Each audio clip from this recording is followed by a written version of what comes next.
station, the quarantine station over at North Head, is really intriguing to students.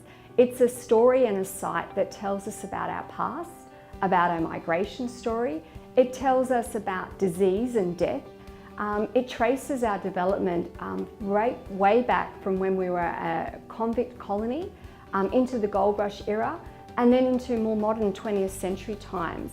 It tells a story of white Australia and what happened during Federation. It also tells us, what happened after that, how we perhaps were very xenophobic and racist at the time. But then, the Q station was a place where migrants were actually housed, where we have Operation Baby Lift during the Vietnam War. And throughout the quarantine station, there's a whole range of physical sites and buildings that students can explore and begin to understand what it may have been like to come to a new place to start their life in Sydney, but be in quarantine and secluded and isolated.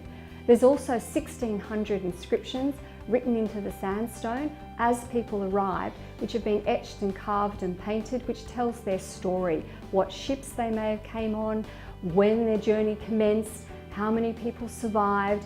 It also tells of their hopes and their fears and sometimes of their despair.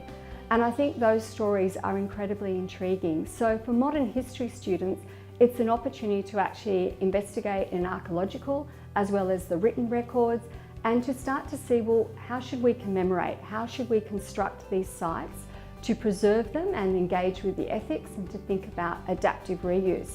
But more importantly, it allows students to actually get out and explore and do history and actually undertake a site study.